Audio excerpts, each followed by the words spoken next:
This is the 217 Recovery Podcast with Corey Winfield. Can't change, the past. You can't take things back. We all probably wish we could, but we had to go through those and learn those things on our own. And time that God wants us to learn them.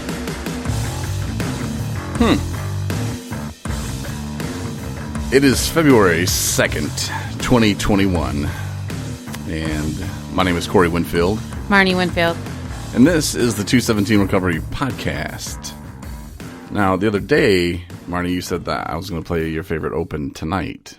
Yeah, that's my favorite open. That's your favorite open? Mm-hmm. Gives me chills every time. So you're just being a jerk. No, I'm being serious. I like it. I don't know, it's real echoey. Oh, gosh, I'm not talking about the quality. I'm talking about the quality. Oh, you know what I mean? What did I even say? Something about... Can't change them. Yeah. Oh, that's cool. I'm glad I got it right then. Mm-hmm.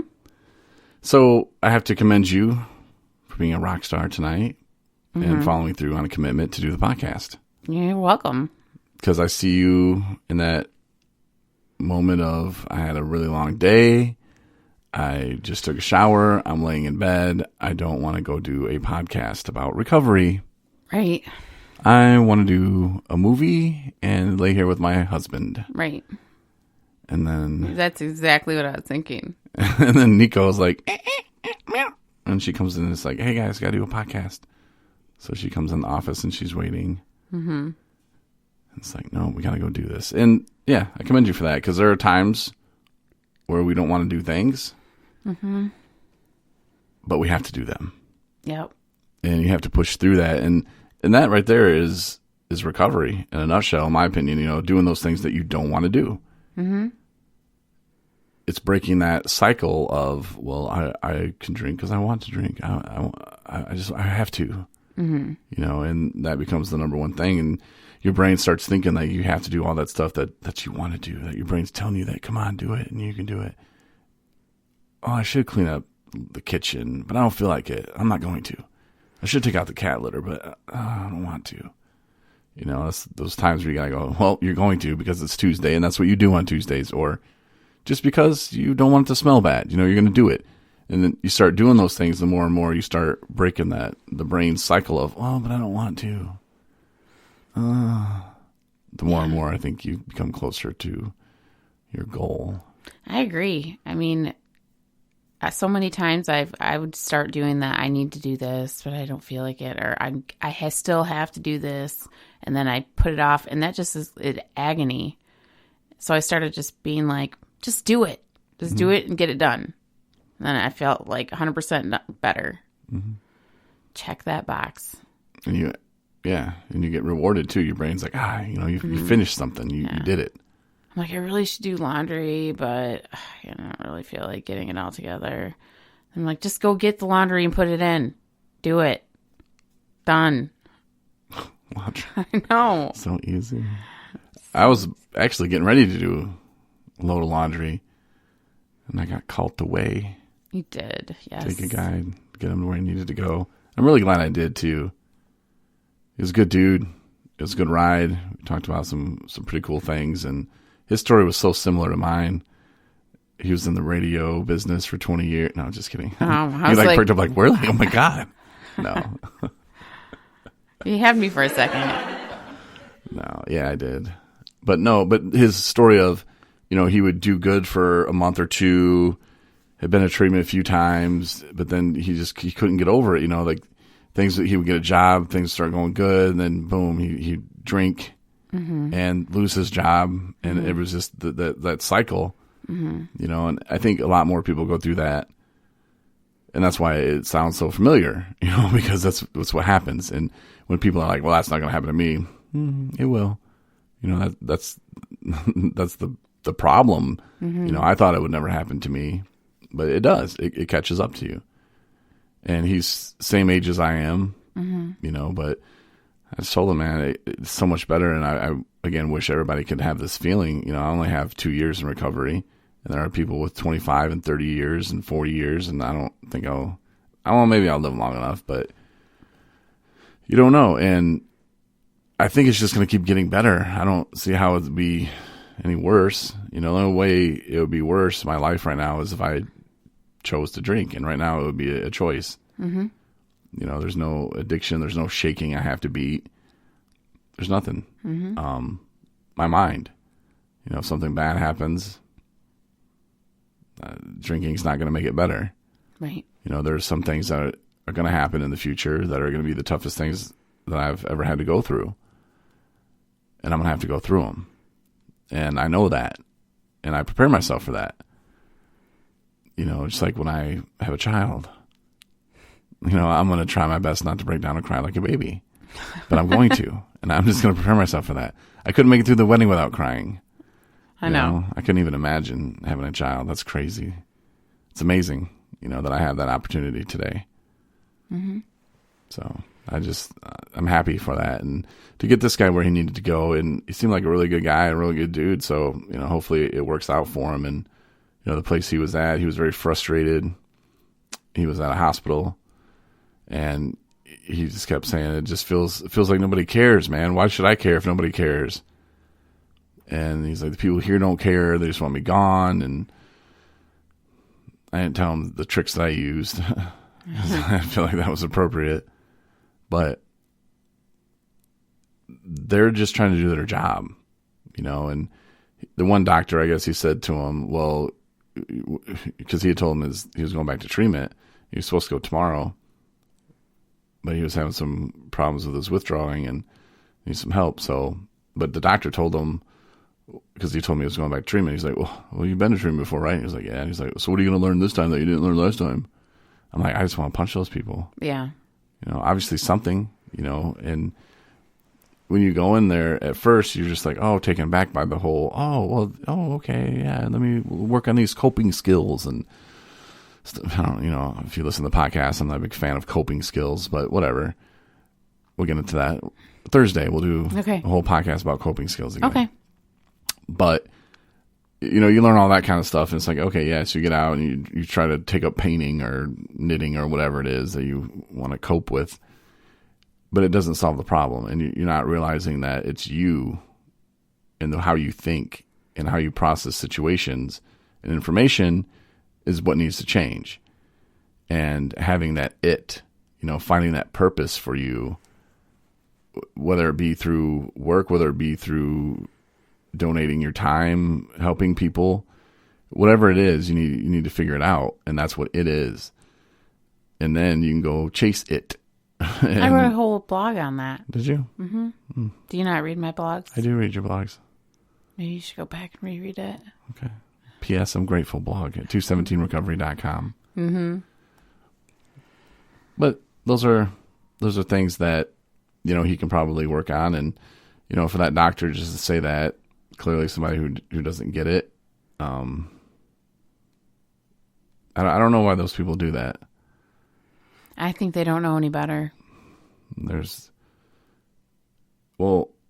don't know. Should I type up like some things to say to people? Maybe that would help them. Hey, you know what? It wouldn't hurt anything. You know, like, hey, I'll just, next time a guy comes in here drunk, you know, how about, here's the sheet. Here's what you need to say to him. I think that would be helpful. Like, I don't know how, and you know, it's probably really not their fault. I'd be like, if the role was reversed and the doctor was coming to me because he wanted me to help him out with a broken toe, or he was having, I don't know, hallucinations, but like, I don't know, like something wrong with his heart or something, or if his kidneys were shutting down, I wouldn't know what to do. Right. I'm like, well, yeah, I don't know, drink some lemon juice. I wouldn't know what to do. So to expect that they would know what to do just because their profession is they're a doctor, you know, that's kind of unfair as well. Because I don't think doctors have to go through all the training like a psychiatrist would go through. Right. You know, like if a psychiatrist said that to him, I'd be like, Well, they have to take, I mean, there's something about bedside manner that it doesn't matter if they've had to take, you know, ethical decision making or, you know, what have you, but how they feel about their job and the people that they have to work with, sometimes their personality is just does not It doesn't cater to the whole, like, kind-hearted, soft, make you feel like, you're going to be okay. Yeah, but I mean, saying that, though... He probably didn't even know he came off that way, is what I mean. Yeah, but, like... Did he think he was going to help the kid? Or help the guy? Oh, that doctor asked me, oh, yeah, he's right. I'm never going to do... What was his end game on that? Was he just poking the bear a little bit, thinking, hey, this will inspire him? Maybe a filler? I don't know. Maybe you'd be surprised you got some inspirational, some kind of something back that he wasn't expecting. He made it on the podcast, Doctor, whatever your name is. That's right. Pretty cool. He's proud of himself. But it is kind of unrealistic, though, to just expect them to know what to do or what to say.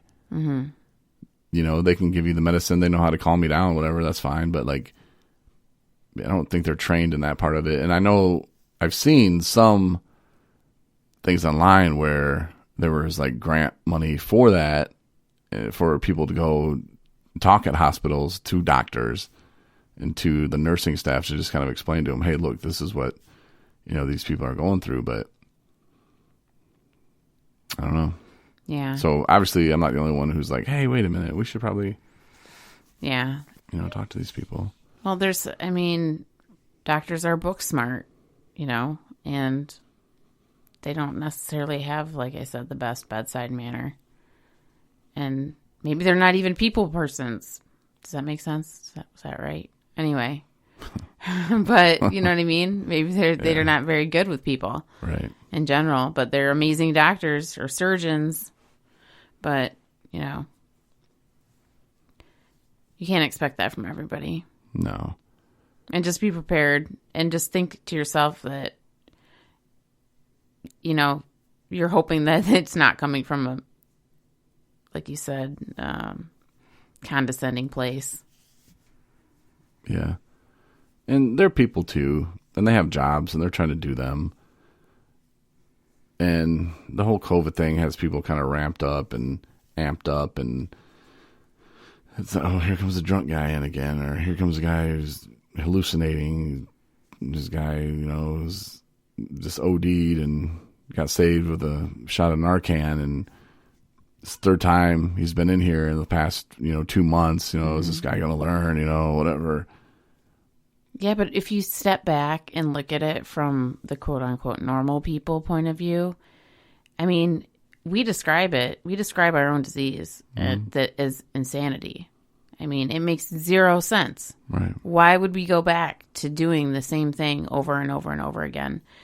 The pain and the heartache and the sickness and the practically dying. That part, I don't think some people just can't wrap their head around it. And, what are you supposed to do? Be mad at them for it? It's a hard. Disease is difficult to understand. Mm-hmm. We kind of are biased, and like sometimes even just having a conversation. What was it? It was at Christmas with my brother and his wife, and they were asking us questions. Like I felt like we were in like a 5th grade classroom. About addiction, like a 101, and stuff that you can't read in a book. And that's why I was saying too, and I think that kind of really opened my eyes to people aren't trained for that, because I've been saying, well, they should teach it in school, and who's going to teach it? Right. A teacher? Right. No, it's got to be us. Yeah. And that there's a problem with that too, because sometimes you get a drug charge and it becomes a felony. Mm-hmm. And oops, like you get caught with meth, that's a felony. Right. Oh no, you can't do this, can't do that. Oh, okay, great. Well, really setting them up for success there. Mm-hmm. But some people that have recovered, or I'll say recovered, who are in recovery, and their drug of choice was meth and got caught, would be probably great teachers of why you should stay away from it. But they would never be allowed to do that because they were caught. Mm-hmm. Which is just too bad. But maybe we can change that. Yeah. But I think, having an addiction teacher Well, I gotta word that differently. You should have the whole hospital staff have to attend something where there's a panel of a bunch of addicts and then just speak and learn. We'd have some stuff to say. Yeah. But could you imagine though in high school if you had a teacher who taught addiction prevention or I don't know, something like that. Mm-hmm. That would be a great class. And you could easily make a whole semester out of it. They probably had a chapter on marijuana in your health class in the 5th grade. Yeah, but I mean a straight up addiction. No, I know. I agree with you. 100. I'm going to gym class. Well, I'm going to go to addiction prevention class. Mm-hmm. Because Mr. Winfield's hot AF. Says Timmy. I'm like, Timmy, no. Oh my gosh. I'm a teacher. I mean, I'm straight and married. Just kidding. That did sound awfully weird and awkward. It did. Hopefully Kevin in St. Louis found it funny. He did. Thanks for the email, Kevin. He sent me an email today about, he called it the China podcast, which maybe that's what it's titled. I don't remember. I don't think it's called that, though. I don't know. It was the podcast after I had Tony on. Mm-hmm. And you were reflecting on your... Yeah. I think that one was accent. called What You Can Learn in a Year, where we discovered alcohol was first traced back to China. Mm-hmm. So did some role play, I guess, or whatever. And then you didn't think it was so kind, so I had to explain myself to you on the next podcast. And then I guess I said, well, because you didn't find it funny at all still. And I was like, well, I bet Kevin in St. Louis found it funny. Yeah. And he wrote me today and said, yes, he did. He did find it funny. So yeah. So maybe he found that funny too, but I don't know. It was a little awkward. Maybe I won't ever say that stuff again. But so yeah, if you taught it in schools though, by an actual person who's in recovery, I think that's the way to go. Mm-hmm. It's a start. Why wouldn't they try it? Remember when we had the DARE assembly? Oh, yes. Yeah. I remember that. Mm-hmm. That's the closest thing I can think of. Yeah, but actual class. Yeah. I agree. That's maybe even teach it earlier. I don't know. But you wouldn't want to freak kids out. But sometimes you kind of need to. I could foresee is the kids go to class and they actually start understanding what's happening at home and then bring it up to their parents and then I don't even know. Could be dark. Yeah. Daddy, why are you drinking beer? Don't be telling me what to do, kid. Mm-hmm. I don't know. That's awful that I thought that way, but I don't know, maybe, Yeah. What if it saves a life that way though? Mm-hmm. Yeah. Yeah, I'm just so glad I don't have to drink anymore. I know that's been the theme, the last 3 or 4 podcasts. I'm just thank you, God. But for real, it's amazing. But it's funny because every time you say it, you're saying it you absolutely 100% mean it. And it's I just have to say it because this is what I'm feeling right now. That's I'm true. just glad. I'm just glad I don't have to drink anymore. Yeah. I am. I really am. I know. It's just amazing. That's all I'm going to say. And people are listening, and, my friend Adam has got 7 months and told me again today that I was proud of him. And that he told me that when we talked about him on the podcast and gave him some props, that it made him feel good to hear that. And that there are people out there that understand, because he went through some stuff. And I don't judge people, unless I hate you.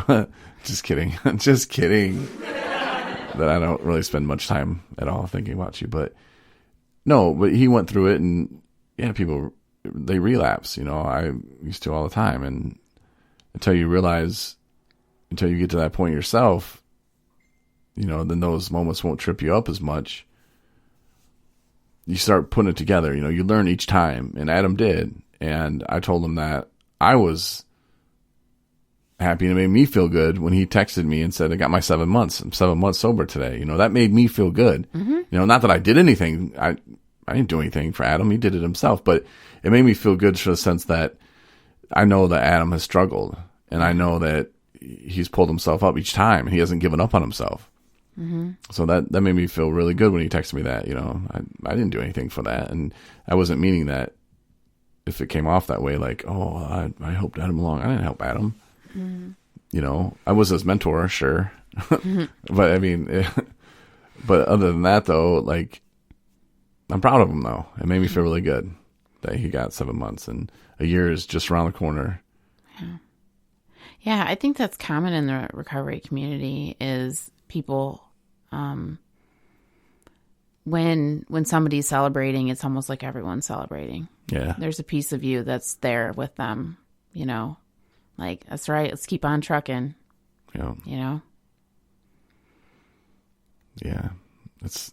Feels good, and as many friends and people we know who we see fall, some of them are reluctant to get back up. It's hard to get back up. They say it's easier to stay sober than it is to get sober, and that's true. And they say, stay away from that first drink. And that's true. You take that first drink, that first drug, you're off again. And then how long is it going to take? What are you going to lose again? How much do you have left to lose? Because you will. You'll lose it all. Mm-hmm. Well, just one drink, just this weekend, just this Friday. No, it doesn't work that way for us. Right. We have a disease, and it won't let us do that.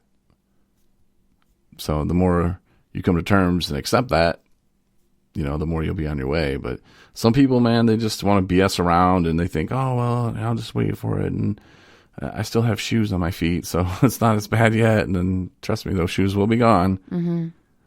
And then you'll think, well, I still have pants on. Well, and give it a week.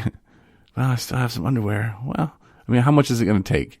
Yeah. And some people are willing to take more than that. There are people that are homeless by choice.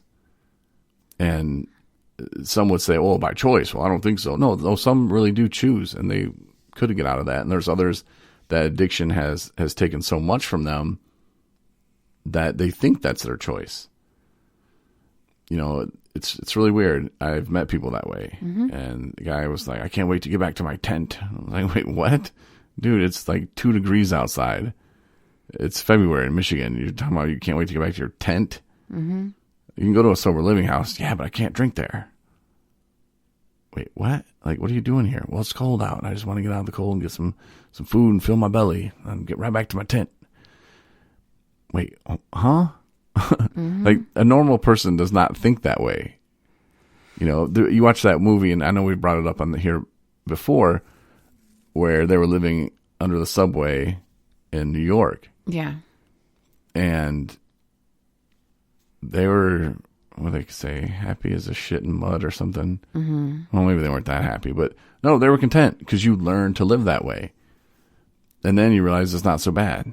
But that's because there's something not right, man. Yeah. Nobody should want to live that way when there are people out there that will help you get back on your feet and live a better way. And sometimes, like the guy I picked up today, he's just like, nobody's want to help me. Nobody wants to help me. I'm like, I didn't say it, but I'm like, what do you think I'm doing here, man? Yeah. Like, you should have said it. I didn't. He'll realize it. Yeah, I know. But there are people out there that will help, and I'm glad that they helped me. Mm-hmm. Ryan was his name. I don't remember his last name. I don't remember his fiance's name. It's probably his wife now. But he worked at, and I think still works at, might be like one of the head people down at Sacred Heart in Berrien Springs. Or Berrien Center, or whatever they call it. It's really Berrien Springs, but he picked me up one time from my apartment in Buchanan and was going to take me to the hospital. And I don't think, or maybe I did detox there at the Sacred Heart. But I know I was at the hospital. He took me to the hospital, him and his fiance at the time. And I was so bad. Like, I had him pull over, and it's not even a very far ride because I thought I was going to puke in his car. And I was like, pull over on this busy road. And he's like, okay. But he didn't have to do that. Mm-hmm. So I think about those moments where I needed that help. and from someone to get me from my house to, the next stop and the next part. And I remember that. And when I saw Ryan, they had a picnic in 2019 in September. Riverwood did. They had a picnic down there, and we went down there and we set up a tent, and I saw him. I didn't really have a chance to talk to him too much, but I wanted to say thank you. And I don't know if I ever had a chance to. But yeah, it's those moments that I still remember, and those people that helped me along the way. So, like I said, I know the guy I picked up tonight he'll remember it. Mm-hmm. So, but yeah, come a long way. Yes. Well, I got to start getting ready for our Thursday podcast about coping skills and how I'm not a big fan.